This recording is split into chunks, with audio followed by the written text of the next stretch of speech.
Hello, students. Today we will start a new chapter number 3, the Delhi Sultans. Okay, so in the previous chapter, we have talked about the major kingdom emerged during the 7th to 12th century. In this chapter, we will move further and talk about the Delhi Sultans. But before proceeding further, let me tell you that it was under the Tomars and Chauhans that Delhi became an important center. So हम कह सकते हैं कि सबसे पहले दिल्ली पर rule करने वाले राजपूत थे, राइट। सो राजपूत्स के अंडर भी एक थे तोमर्स एंड देन चौहान्स। तोमर्स ने सबसे पहले रूल किया, देन चौहान्स ने उनको डिफीट किया एंड देन चौहान्स ने दिल्ली कैप्चर किया and and after they got defeated the Delhi सल्तनत came into the picture. Okay, so in the Rajput dynasty there were two important rulers, that is one is Tomars and other is Chauhans. So I mean two important dynasties, not rulers. Okay, so Tomars में one of the important ruler was Anangpal, जिसने rule किया था 1130 to 1145 AD के बीच में। And in Chauhans one of the important ruler was Prithviraj Chauhan third, जिसके बारे में हमने लास्ट चैप्टर में भी बात की थी कि जिसका बैटल हुआ था मोहम्मद गौरी के साथ, राइट। एंड 1192 में मोहम्मद गौरी ने पृथ्वीराज चौहान को हरा दिया था, डिफीट कर दिया था। सो पृथ्वीराज चौहान का जो टाइम पीरियड था वो था 1175 to 1192। Okay, then after when Chauhan got defeated the Delhi सल्तनत came into the picture.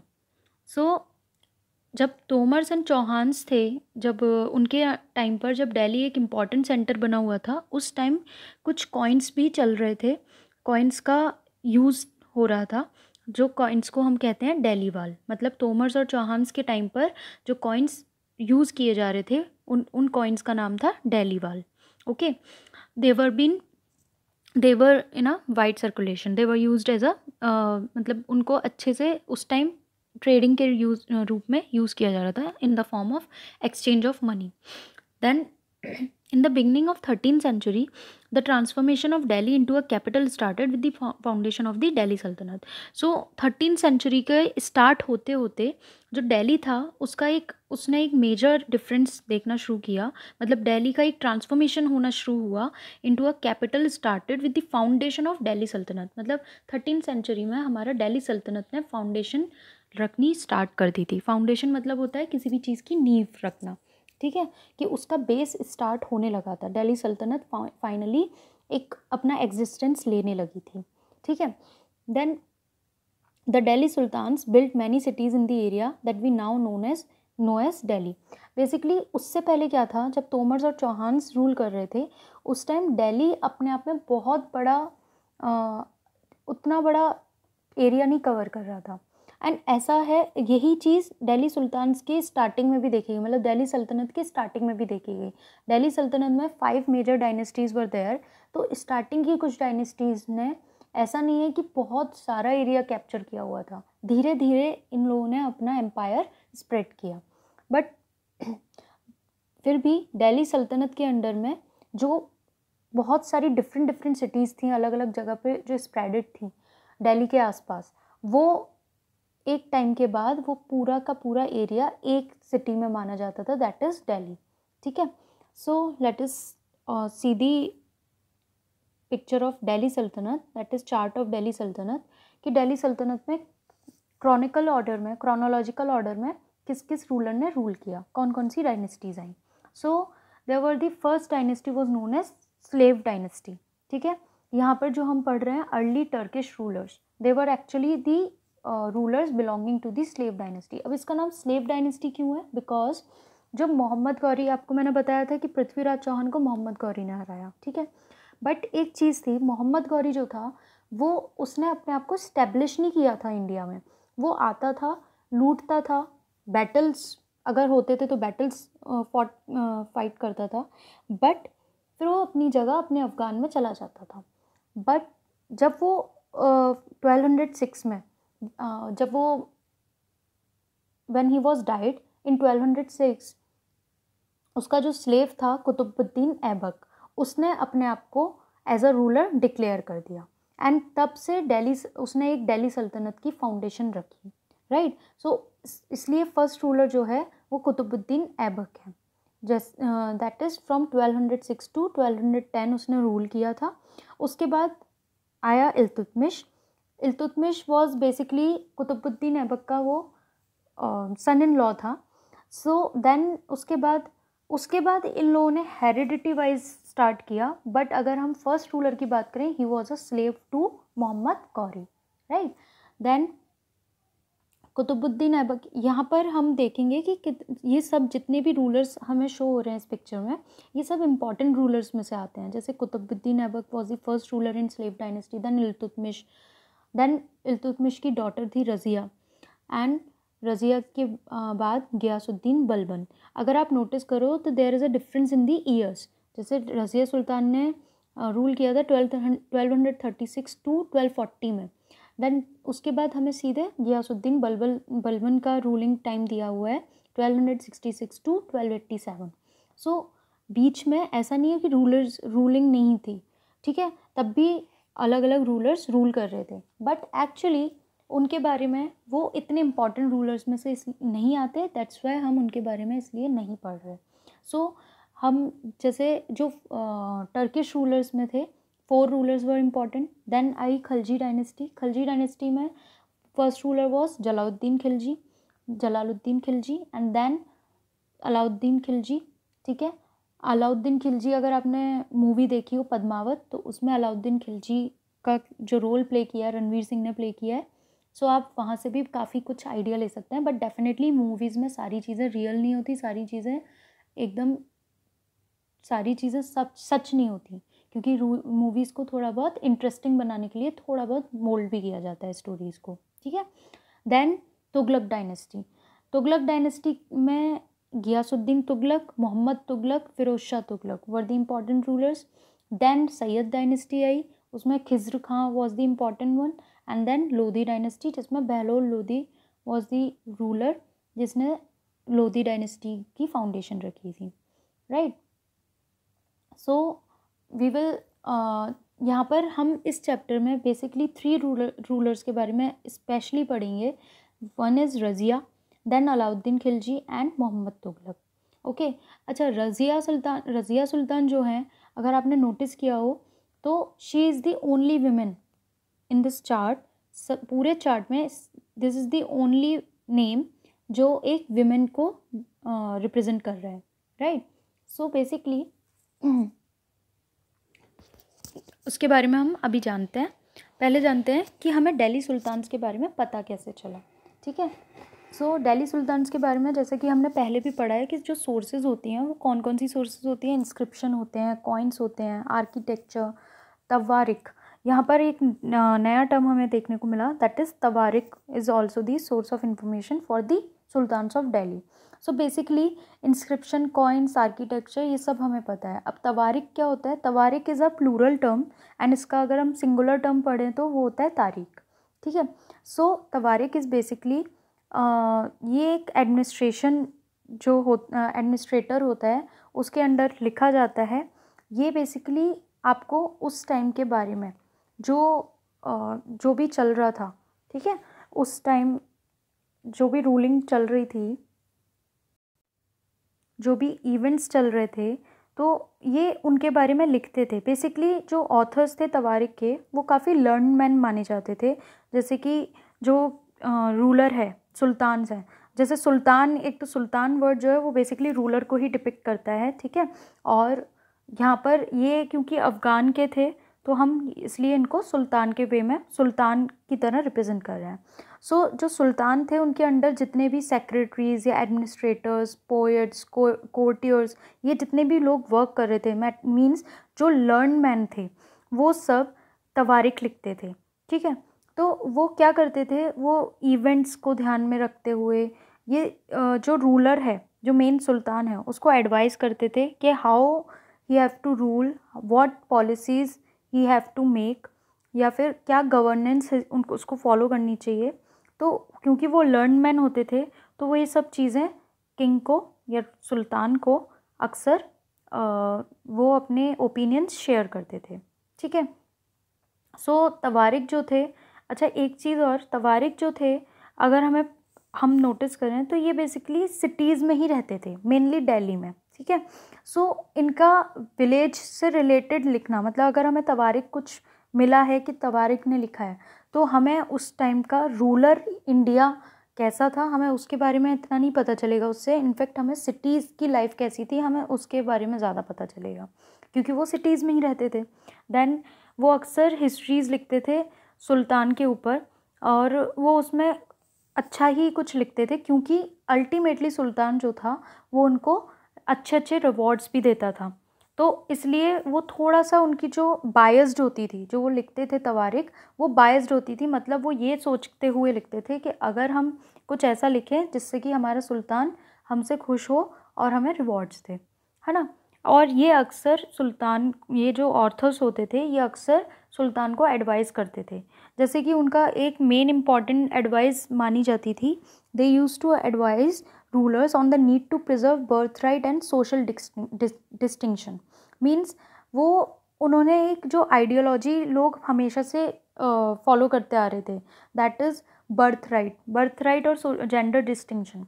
Birth right से मतलब ये है कि हेरिडिटी के बेसिस पर, कि जैसे किंग ने रूल किया और उस किंग के जो नेक्स्ट रूलर होगा, जो नेक्स्ट सक्सेसर होगा, वो उसी का बेटा होगा, राइट, उसी का सन होगा। तो ये एक बर्थ राइट का उस चीज़ को और ज़्यादा कह सकते हो कि हाँ, उस चीज़ को और प्रमोट करने में बिलीव करते थे कि ये चीज़ प्रिजर्व रहनी चाहिए, ये हमारी हमारा जो आइडियल सोशल ऑर्डर है उसको ये डिपिक्ट करेगी, इसलिए। एंड सेम जेंडर डिस्टिंक्शन में बेसिकली क्या बताया जाता है कि वो ये मानते थे कि there is a world of difference between man and women. मतलब वर्ल्ड ऑफ डिफरेंस से मतलब है कि ये जो डिफरेंस है वो ये उस बात पे आर्ग्यू करता था कि जो मैन हैं वो हमेशा सुपीरियर होते हैं वीमेन से, ठीक है। सो इसलिए वो जेंडर डिस्टिंक्शन को भी बहुत ज़्यादा प्रायोरिटी देते थे कि यस, ये चीज़ भी हमेशा सोसाइटी में प्रिजर्व रहनी चाहिए। देन इसी तरह एक मिनाजी सुराज करके थे, मिनाजी सिराज, वो भी एक क्रॉनिकलर थे। जब हमारे इल्तुतमिश की बेटी जो रज़िया सुल्तान, जब वो सुल्तान बनी, तो वो he was one of the chronicler. जो उन्होंने क्या लिखा था, उन्होंने क्या ऑब्ज़र्व किया था अपने टाइम पे, कि उन्होंने ये देखा कि जो रज़िया है, मतलब उनका ख्याल ये था रज़िया के बारे में कि yes, Razia is more able and qualified then all her brothers. मतलब उन्होंने इस बात को तो एक्सेप्ट किया कि हाँ, रज़िया जो है वो अपने बाकी भाइयों के कंपैरिजन में ज़्यादा डिज़र्विंग है, ज़्यादा क्वालिफाइड है सुल्तान होने के लिए। But still he was not comfortable for having her as a queen. Means वो उसको एक अच्छे उससे नहीं देखते थे कि रज़िया उन पर रूल कर रही है। ये चीज़ उनको कहीं ना कहीं कंफर्टेबल फील नहीं कराती थी। एंड ही वॉज समवेयर, वो भी इस बात को अपोज करते थे कि रज़िया को रूलर नहीं बनना चाहिए, राइट। अगर आप देखो तो मैंने यहाँ पे एक फ़ोटो भी, इमेज भी लगाई है, what Minhaji Siraj thought about Razia. तो इसमें उन्होंने यही अपना थॉट मेंशन किया था कि जो, क्योंकि वो लिखते थे, क्रॉनिकलर कौन होते हैं, क्रॉनिकलर वो होते हैं a person who rights historical events. तो वो हिस्टोरिकल इवेंट्स लिखते थे। तो इसी तरह उन्होंने रज़िया के बारे में भी ये लिखा था, और उनका थॉट यही था कि जो गॉड, उन्होंने तो उस चीज़ में ये तक लिख दिया, जो गॉड का क्रिएशन है, मतलब हमारा जो आइडियल सोशल ऑर्डर जो हम फॉलो करते हैं, जो कि गॉड ने क्रिएट किया है, ठीक है। तो उसमें उनका यही था कि जो वुमेन है उनको मैन के अंडर काम करना चाहिए, उनके सबॉर्डिनेट होनी चाहिए, ना कि सुपीरियर। तो how can she rule on us. तो उनका ये था इस चीज़ में कि वो कहीं ना कहीं इस चीज़ से कंफर्टेबल नहीं थे। और इसी से रिलेटेड अगर हम देखें तो ऐसा नहीं था सिर्फ Razia one of the ruler थी जो विमेन थी। दिल्ली सल्तनत में she was the first women ruler. But अगर हम अलग से देखें तो एक वारंगल एम्पायर की रूलर थी रुद्रमा देवी, ठीक है। उन्होंने क्या किया था, उन्होंने अपने टाइम पे, उनका रूलिंग टाइम था 1262 टू 1289, ठीक है। ये आंध्र प्रदेश के पार्ट की बात है, ये इस साइड या दिल्ली की बात नहीं है। तो इन्होंने रूल किया था 1262 टू 1289 में। और इन्होंने क्या किया था कि इन्होंने अपना नाम इंस्क्रिप्शन में लिखवाती थी एज अ मैन, मतलब उन्होंने अपना रियल नेम ना लिखवा कर इनफैक्ट इंस्क्रिप्शन में अपना नाम भी चेंज करवा दिया था कि she use to pretend as a man, she use to behave like a man. ठीक है, तो इसलिए इन्हें ज़्यादा अपोजिशन फेस नहीं करनी पड़ी। बट रज़िया सुल्तान के केस में ये भी हुआ था कि उन्होंने अपने इंस्क्रिप्शन में लिखवाया था कि डॉटर ऑफ इल्तुतमिश। तो बेसिकली लोगों को जिनको नहीं भी पता कि वो एक विमेन के अंडर विमेन के अंडर हैं, उनकी जो रूलिंग पार्टी है वो एक विमेन है, लोगों को अगर नहीं भी पता था तो उनको इंस्क्रिप्शन के थ्रू या इन सब चीज़ों के थ्रू पता चल जाता था, और समवेयर वो इस चीज़ से फिर लोग कंफर्टेबल नहीं होते थे, और उन्होंने कहीं ना कहीं रज़िया सुल्तान को कहीं मतलब रिमूव करवाने में उनका भी एक बहुत बड़ा रोल रहा।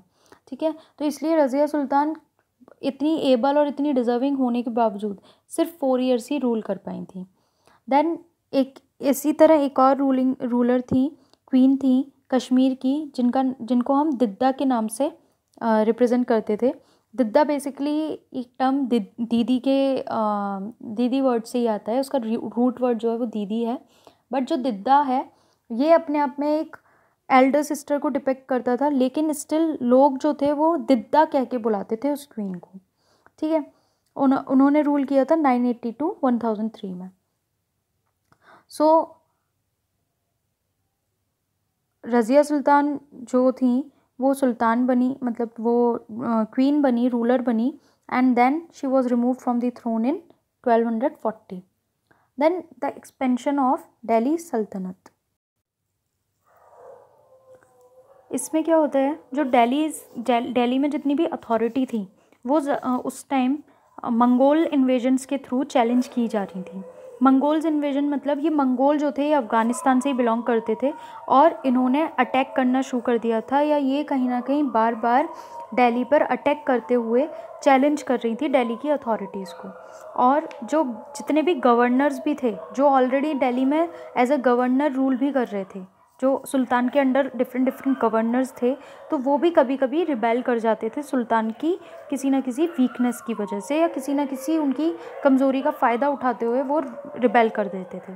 ठीक है, तो जो ये सल्तनत था दिल्ली सल्तनत, वो अपने आप में बहुत मुश्किल से ये चैलेंजेस को सरवाइव कर पा रहा था। लेकिन इसका एक्चुअल में जो स्ट्रॉन्ग हमने या फिज़िकली इसको स्ट्रॉन्ग होते हुए कब देखना शुरू किया, जब गियासुद्दीन बलबन एंड जब अलाउद्दीन खिलजी या मोहम्मद तुगलक का एक्सपेंशन हुआ या रूलिंग टाइम आया, उनके टाइम पर ये इसने एक्चुअल फॉर्मेशन लेना शुरू किया। ठीक है, सो इसमें भी किस तरह से फॉर्मेशन हुआ, the first set of campaigns along the internal frontier and second expansion occurred along the external frontier. So internal frontier and external frontier को कंसोलिडेट करते हुए करने में मतलब कंट्रीब्यूट किया था इन लोगों ने। और वो उसका क्या मतलब है इंटरनल फ्रंटियर और एक्सटर्नल फ्रंटियर का, कि इंटरनल फ्रंटियर का मतलब है कि जो सुल्तान थे उन्होंने फाइनली ये सोचना शुरू किया कि यस, हमें सिर्फ अपनी एक लिमिटेड स्पेस तक कैप्चर नहीं करना है दिल्ली को, हमें थोड़ा और धीरे धीरे स्प्रेड करना है। बेसिकली पहले क्या था कि पहले ये लोग एक गैरिसन टाउन की तरह रहते थे, गैरिसन टाउन की फॉर्म में रहते थे, मतलब कि इन्होंने जो इनका टाउन था जहाँ पे ये रह रहे थे उसी के आसपास इन्होंने किलाबंदी करा दी थी। किलाबंदी से क्या मतलब है कि इन्होंने आउटर वॉल बिल्डअप करा के और उसके बाहर सोल्जर्स खड़े हैं। तो दैट मीन्स दिल्ली अपने आप में एक बहुत बड़ा एरिया कवर नहीं कर रहा था, एक लिमिटेड पार्ट कवर कर रहा था। लेकिन धीरे धीरे इनको रियलाइज़ हुआ कि नहीं, इनको अगर मंगोल इन्वेजन्स या अलग अलग चीज़ों से डील करना है तो इनको अपना जो एम्पायर है उसको एक्सपेंड करना पड़ेगा। तो इन्होंने पहले कंसोलिडेट करना शुरू किया। ठीक है, इंटरनल फ्रंटियर में तो इन्होंने क्या किया, जो आसपास के फॉरेस्ट एरिया थे उनको क्लियर करवाया, और जो क्लियर एरिया जो निकल के आया, जो लैंड आई, उसमें कल्टीवेशन करवाया, और new fortresses and towns were establish.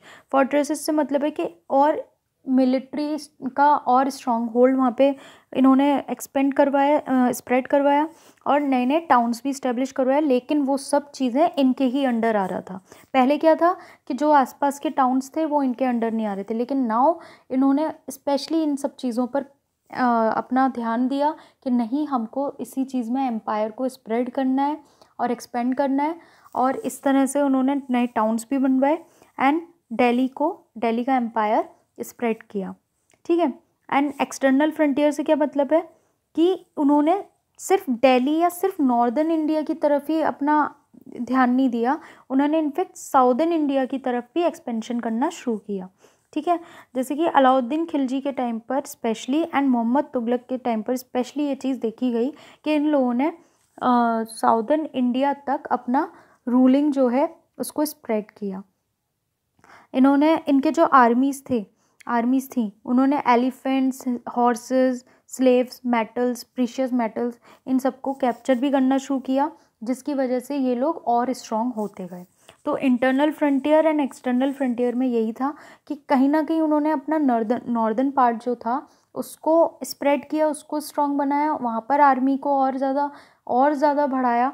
And in the external frontier उन्होंने ये भी ध्यान रखा कि सिर्फ दिल्ली के आसपास का एरिया नहीं, हमें काफ़ी दूर दूर तक अपना स्प्रेड फैलाना है, जिसकी वजह से हम काफ़ी स्ट्रॉन्ग हो सकते हैं और अकॉर्डिंगली हम जितने भी चैलेंजेस आ रहे हैं उसको फेस कर सकते हैं। ठीक है। देन एक बात करते हैं यहाँ पर द मस्जिद और मॉस्क की। बेसिकली इन लोगों ने ये लोग जो रूलर्स आते थे बाहर से, इन्होंने फिर फाइनली अपना इस कल्चर भी स्प्रेड करना शुरू किया। तो मतलब पहले मस्जिद और मॉस्क का कोई यहाँ पर पहले कुछ एग्जिस्टेंस नहीं था, लेकिन इन लोगों ने फिर क्या किया कि मस्जिद और मॉस्क को भी इंट्रोड्यूस किया इंडिया में। ठीक है। मस्जिद क्या होता है? Masjid is basically an Arabic term for mosque. ठीक है। And it's a place of worship for Muslims. जो मुस्लिम कम्युनिटी, ये लोग जो इस्लाम आ रहे थे इंडिया में, तो इन लोगों ने ये मस्जिद और या फिर हम कह सकते हैं मॉस्क को बनवाना शुरू किया बेसिकली इन रूलर्स ने, और ये प्लेस ऑफ वर्शिप मानी जाती है मुस्लिम्स के लिए। इन अ कॉन्ग्रीगेशनल मॉस्क, मस्जिद जामी और Jama Masjid, Muslim read their prayers together. Basically एक कॉन्ग्रीगेशनल मॉस्क भी होता है इनके कम्युनिटी में। जैसे कि जामा मस्जिद का एग्जांपल लेते हैं। जामा मस्जिद एक मॉस्क है जो कि कॉन्ग्रीगेशनल मॉस्क है, मतलब ऐसी मॉस्क जहाँ पर जो मुस्लिम्स हैं वो अपनी प्रेयर्स एक साथ पढ़ते हैं, जिसको हम नमाज कहते हैं। ठीक है। तो ये जो चीज़ें होती थी ये बहुत लर्न मेल के थ्रू होती थी, जिनको हम इमाम्स के नाम से जानते हैं, और वो अक्सर सरमन भी डिलीवर करते थे, जिसको खुतबा बोलते हैं, जो फ्राइडे प्रेयर में बोली जाती थी। ठीक है। और ये अक्सर मुस्लिम्स जो हैं वो मक्का की तरफ फेस करके प्रेयर पढ़ते थे अपनी, मतलब स्टैंड करते, they used to stand facing the Mecca during prayer. जब ये प्रेयर करते थे तो मक्का की तरफ, मक्का मदीना अगर आपने सुना हो तो उसकी तरफ फेस करके वो प्रेयर करते थे। और मक्का जो है वो इंडिया के वेस्ट में आता है, और उस डायरेक्शन को हम किबला भी बोलते हैं। ठीक है। Now next is consolidation under the Khiljis and Tughlaq. Basically इसमें हमें बताया गया है कि जो खिलजीज और तुगलक्स थे उनके ड्यूरेशन में वो एडमिनिस्ट्रेशन या फिर कंसोलिडेशन किस तरह से करते थे। ठीक है। तो इन लोगों ने नए नए गवर्नर्स को अपॉइंट करने की जगह इन्होंने एक नया टेक्निक यूज़ की, दैट इज़ इन्होंने अपने ही कुछ मिलिट्री कमांडर्स को गवर्नर्स बनाया डिफरेंट टेरिटरीज़ की। जैसा कि मैंने आपको बताया, अलग अलग इन्होंने स्प्रेड तो कर लिया था, लेकिन स्प्रेड करना ही काफ़ी नहीं है, उसको अपने हाथ में कंट्रोल करना भी इम्पॉर्टेंट है। कि दिल्ली अपने आप में बहुत बड़ा इन्होंने एरिया तो बना लिया, लेकिन हर जगह राजा या सुल्तान नहीं हो सकता, क्योंकि बहुत बड़ा, और कहीं कहीं दूर भी ज़मीन ली थी, जैसे बंगाल में या सिंध में भी इन लोगों का कंट्रोल था, इन लोगों का वहाँ पर भी कैप्चर किया हुआ था इन्होंने। तो इन्होंने क्या किया कि अपने ही कुछ मिलिट्री कमांडर्स को अपॉइंट कर दिया as governors of territories of varying sizes. मतलब अलग अलग साइज़ की जो टेरिटरीज थी इनके अंडर में, उनको मिलिट्री कमांडर्स को एज अ गवर्नर वहाँ का अपॉइंट कर दिया। तो उस जगह को बोलते थे ये लोग इक्ता। ठीक है। मतलब जो लैंड ये लोग टेरिटरीज जो ये देते थे गवर्न करने के लिए, उसको बोलते थे ये लोग इक्ता।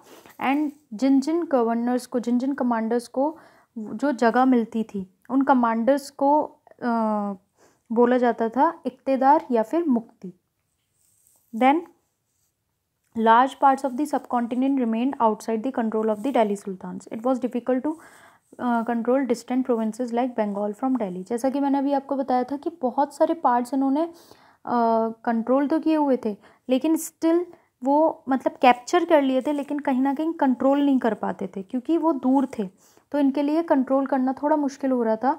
जैसे कि बंगाल हुआ, वो बंगाल दूर था दिल्ली से, तो उनके लिए मुश्किल हो रहा था उसको कंट्रोल करना. ठीक है, तो इसके लिए उन्होंने वहाँ के ही लोकल चीफ्टेन को इस्टेब्लिश किया जिससे कि वो लोग वहाँ पे रूल कर पाए. ठीक. Then sometimes rulers like Alauddin Khilji and Mohammad Tughlaq could force their control in these areas but only for a short duration. कभी कभी ये अपना एक कहते हैं ना कि अपना रुतबा दिखाने के लिए ये वहाँ पर कभी कभी शॉर्ट ड्यूरेशन के लिए अपना वहाँ पे राउंड भी लगाते थे, वहाँ पर लोगों से एक तरह से रिप्रेजेंट मतलब वहाँ पे जाके एक अपना रूलिंग दिखाते थे, लीडरशिप दिखाते थे, या फिर एक डराने का कुछ करते थे कि जिससे कि इनका डर बना रहे लोगों के बीच में. तो ये सब चीज़ें ये करते थे जिससे कि लोगों को एक डर रहे कि yes they are under the control of Alauddin Khilji. जब अलाउद्दीन खिलजी रूलर था, और इसी तरह मोहम्मद तुगलक का भी यही था कि वो अपना रूलिंग जो थी वो इस चीज़ को दिखाते थे. ठीक है. देन मंगोल्स की बात करते हैं. The Mongols under Genghis Khan invaded Transoxiana in north east Iran in 1219. Basically Mongols जो थे उन्होंने ट्रांसोजियाना, एक जगह है जो नॉर्थ ईस्ट में, जो आज के दिन में सेंट्रल एशिया कहा जाता है, उस जगह को वहाँ पर इन्होंने इन्वेड किया, मतलब अटैक किया, और वहाँ पर उन्होंने एक अपना कैप्चर पा लिया. तो कब पाया? ईरान में एक जगह है, तो इन्होंने 1219 में अपना कंट्रोल वहाँ पर पा लिया. उसके बाद फाइनली जब वहाँ पर मंगोल्स ने अपना एक रूलिंग स्टार्ट कर दी, उसके बाद कुछ टाइम के बाद मंगोल का अटैक शुरू होने लगा दिल्ली सल्तनत पे. ठीक है. और सबसे ज़्यादा अटैक हुआ था इनका during the reign of Alauddin Khilji and in the early years of Mohammad Tughlaq. मतलब जब अलाउद्दीन खिलजी रूल कर रहे थे उस ड्यूरेशन में मंगोल का काफ़ी अटैक हुआ, और मोहम्मद तुगलक के टाइम पर भी, जब early time of Mohammad Tughlaq का था उस टाइम पे भी मंगोल्स ने काफ़ी अटैक किया. और उस वजह से एक चीज़ और देखी गई कि मंगोल्स से डील करने के लिए अलाउद्दीन खिलजी को भी अपने टाइम पर, और इसी तरह मोहम्मद तुगलक को भी अपने टाइम पर काफ़ी एडमिनिस्ट्रेटिव चेंजेस लाने पड़े जिससे कि वो मंगोल से अच्छे से डील कर पाए. एंड बेसिकली उस एडमिनिस्ट्रेटिव चेंजेस जो इन्होंने लिए थे, या जो एडमिनिस्ट्रेटिव मेजर्स लिए थे मंगोल से डील करने के लिए, दोनों के ही टाइम पीरियड में उन्होंने कुछ ना कुछ चीज़ें की थी कि एडमिनिस्ट्रेटिव चेंजेस लिए थे. तो उसमें क्या डिफरेंस रहा, क्या हम हमारी बुक में एक दिया हुआ है, एक प्रॉपर चार्ट दिया हुआ है अलाउद्दीन खिलजी के टाइम का और मोहम्मद तुगलक के टाइम का, कि दोनों ने किस किस तरीके से क्या क्या चीज़ें इंट्रोड्यूस की, क्या क्या नई कह सकते हैं आप स्कीम इंट्रोड्यूस की, कि किस तरह से उनको अपना जो रूलिंग टाइम है या अपना जो आर्मी है, अपना जो एम्पायर है वो स्ट्रॉन्ग करना है, और साथ के साथ सामने से अगर कोई अटैक करता है तो उससे लड़ने के लिए भी अपने आप में काफ़ी कंसोलिडेट करते हुए ईजीली फेस कर लेना है उस चैलेंज को. तो बेसिकली अलाउद्दीन खिलजी और मोहम्मद तुगलक के बारे में ये चार्ट है जिसमें इन दोनों के बारे में बताया कि इन्होंने किस किस तरीके से क्या क्या चीज़ें इंट्रोड्यूस की. तो कह सकते हैं कि जो अलाउद्दीन खिलजी था उसने डिफेंसिव मेजर्स इंट्रोड्यूस किए. डिफेंसिव मेजर्स का मतलब है कि ये अपने आप को स्ट्रॉन्ग बनाने में लगा रहा और इस तरीके से लगा रहा कि कोई हमको अटैक ना कर पाए. इसने ज़्यादा ये नहीं सोचा कि मंगोल से कैसे अटैक करना है, मंगोल को कैसे अटैक करना है, उल्टा इसने ये सोचा कि हमको खुद को कैसे स्ट्रॉन्ग करना है, हमको किस तरीके से इतना स्ट्रॉन्ग होना है कि अगर कोई हमें अटैक करता भी है तो हमें ज़्यादा नुकसान ना हो. ठीक है. और इधर मोहम्मद तुगलक ने के जो मेजर्स थे वो कहीं ना कहीं फेलियर के रूप में नज़र आए. लोगों ने प्रेज़ नहीं किया, उल्टा वो फेल होते चले गए और वो अपने आप में एक डिज़ास्टर का रूप लेते गए, क्योंकि कहीं ना कहीं उनके मेजर्स जो थे वो ऑफेंसिव थे. वो बार बार अटैक करने का सोचते थे, या वो कहीं ना कहीं अपनी आर्मी को अटैक करने के उसमें ला रहे थे, जबकि उनके पास इतना ज़्यादा कह सकते हो कि रिसोर्सेज नहीं थे जिससे क्योंकि वो मंगोल से इजीली डील कर पाएँ. तो फेलियर अगर हम बात करें, अगर हम अगर इस चीज़ को इन अ नटशेल बोलें तो ये बोल सकते हैं कि अलाउद्दीन खिलजी के जितने भी एडमिनिस्ट्रेटिव मेजर्स थे वो सक्सेसफुल थे, है ना। और जितने भी क्रॉनिकलर्स थे, जितने जो भी हिस्टोरिकल इवेंट्स लिखते हैं, उन्होंने इस चीज़ को प्रेज भी किया था। But on the other hand Mohammad Tughlaq के टाइम पर जितने भी एडमिनिस्ट्रेटिव मेजर्स थे वो फेलियर थे, और कहीं ना कहीं उनके लिए ये चीज़ एक उनका नाम, उनकी इमेज ख़राब करने वाला टाइम रहा, जिसकी वजह से आज भी मोहम्मद तुगलक के बारे में अगर हम पढ़ते हैं तो उनके, आज भी हम पढ़ रहे हैं तो उनकी फेलियर को कहते हुए उन्हें याद कर रहे हैं। So that was the thing कि जिस वजह से दोनों को हम इजीली यहाँ पे रिलेट कर सकते हैं। ये हम इस चार्ट को पढ़ते हुए इजीली मेक आउट कर सकते हैं कि येस, अलाउद्दीन खिलजी के टाइम पर चीज़ें थोड़ी उसने बहुत पॉजिटिवली या बहुत स्मार्टली डील की, लेकिन मोहम्मद तुगलक उस चीज़ को उतना स्मार्टली डील नहीं कर पाया था। द नेक्स्ट इज़ द सल्तनत in the 15th and 16th century. Basically इस पर्टिकुलर टॉपिक में आपको ये बताया गया है कि अभी तक जो रूलिंग थी वो किस किस ने की थी। जैसे कि मैंने आपको बताया कि 5 मेजर डायनेस्टीज़ जो थी दिल्ली सल्तनत में, वो 5 मेजर डायनेस्टी जो थी उनको अगर हम मिलाकर बोलें तो वो एक उन रूलिंग डायनेस्टीज़ को मिलाते हुए अगर हम रेफ़र करें तो वो एक दिल्ली सल्तनत को रेफ़र करता है। और दिल्ली सल्तनत के बाद आए थे मुग़ल एम्पायर, ठीक है। तो जब तुगलक हुए, तुगलक के बाद कौन आए थे, Sayyid dynasty and then Lodhi dynasty. तो इन्होंने दिल्ली और आगरा से 1526 तक रूल किया था, ठीक है। मतलब तुगलक के बाद सैयद और लोधी डायनेस्टी पिक्चर में आई और उन्होंने दिल्ली एंड आगरा से 1526 में रूल किया था। दिल्ली और आगरा से मतलब है कि दिल्ली भी कैपिटल रहा इनके टाइम पर, और बीच में आगरा को भी कैपिटल की तरह इन्होंने डिक्लेयर कर दिया था कि Agra is a capital. Then उसके बाद जौनपुर, बंगाल, मालवा, गुजराती, राजस्थान, ये and the entire south India, इन सब जगह पर अपने अपने इंडिपेंडेंट रूलर्स ने इस्टेब्लिशमेंट ले लिया था।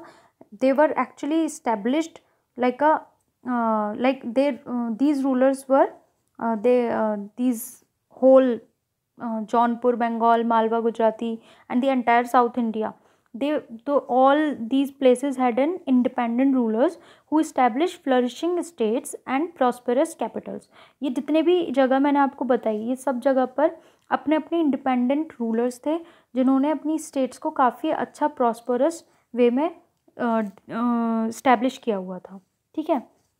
Then this was also the period which saw the emergence of new ruling groups like the Afghans and the Rajputs। इस पीरियड में नए रूलिंग ग्रुप्स को भी देखा गया, जैसे कि अफगान्स हुए या राजपूत्स हुए। और जो शेरशाह सूरी था, शेरशाह सूरी के बारे में भी यहाँ पर हमें पता चला कि एक शेरशाह सूरी करके भी एक रूलर आया था, जिसका जो बेसिकली मुग़ल एम्पायर को बिलोंग नहीं करता, ठीक है। इनफैक्ट ये अपने आप में यहाँ का इसका अलग एम्पायर था जो कि सुर एम्पायर के नाम से जाना जाता था। तो बेसिकली इसने क्या किया था कि मुग़ल डायनेस्टी जो थी वो बाबर ने इस्टेब्लिश की थी, ठीक है। दिल्ली सल्तनत जो था वो एंड हुआ, और एंड हुआ इब्राहिम लोधी और बाबर के बीच में बैटल हुआ था, जो कि बाबर बैटल जीत गया और बाबर ने फिर मुग़ल एम्पायर को इस्टेब्लिश किया। तो बाबर जो था, बाबर के बाद हुमायूं आया, एंड हुमायूं का जो टाइम पीरियड था वो थोड़ा सा कॉम्प्लिकेटेड क्रिटिकल टाइम पीरियड रहा, क्योंकि हुमायूं ने 1530 टू 1540 तक पहले रूल किया। देन 1540 से 1555 के बीच में शेरशाह सूरी ने कैप्चर किया दिल्ली को, और उसने खुद की अपनी एक डायनेस्टी बनाई, ठीक है। दैट मीन्स फॉर 15 ईयर्स कह सकते हैं इसका टाइम पीरियड ज़रूर स्मॉल रहा, लेकिन अपने आप में इसकी डायनेस्टी जो थी वो बहुत पावरफुल और काफ़ी अच्छे एडमिनिस्ट्रेटिव डायनेस्टी में से एक थी। देन उन 15 ईयर्स के बाद अगेन हुमायूं ने कैप्चर कर लिया Delhi, and just for 1 year he was able to rule, and then after that ये जो था इसके बाद इसने रूल करना शुरू किया, और अगेन हमारी मुग़ल एम्पायर ही वापस से इसमें पिक्चर में आ गई, राइट। देन बेसिकली इसमें यही बताया गया है कि जो शेरशाह सूरी था उसने अपना जो टाइम पीरियड था उसने 1540 टू 45 में अपना एज अ मैनेजर उसने स्टार्ट किया एक स्मॉल टेरिटरी का, जो कि उसके अंकल थे बिहार में, उनके under.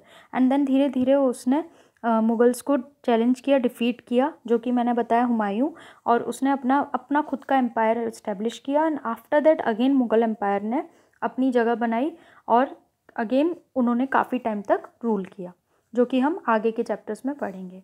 So thank you. I hope आपको समझ में आया हो। मैंने कोशिश किया कि आपको ये सारी चीज़ें बहुत ईजी लैंग्वेज में बता पाऊँ।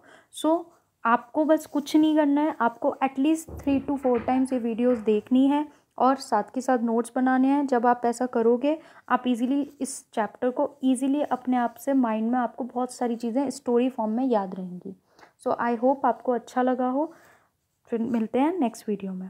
Thank you.